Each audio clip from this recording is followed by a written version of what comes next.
Pushpa cinema dialogue ఏదైతే రఫా రఫా ఆ dialogue ఉందో దాన్ని ప్లెకార్డ్గా తయారు చేసి పట్టుకున్నటువంటి వ్యక్తి రవితేజ అనే కుర్రోడి మీద ఇప్పుడు కేసు నమోదు చేశారు.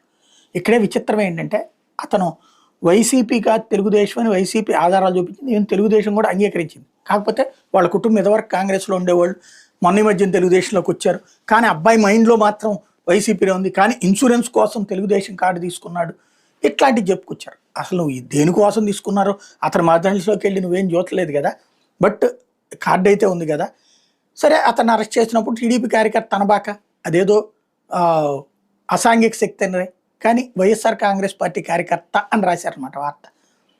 వైసీపీ మీటింగ్లో తెలుగుదేశం వాడు ఎందుకు పట్టుకుంటాడు? మరి తెలుగుదేశం అతని కార్డు ఎట్లా వచ్చింది? ఇది అసలు పాయింట్. కాబట్టి ఇక్కడ ఏంటంటే మన రాష్ట్రంలో పత్రికలు ఏది రాస్తే అదే నిజమని నమ్మేటటువంటి అమాయకత్వం ఉంది. కాబట్టి తెలంగాణ ఉద్యమం టైంలోనూ అలాగే చేశారు, ఇప్పుడు అలాగే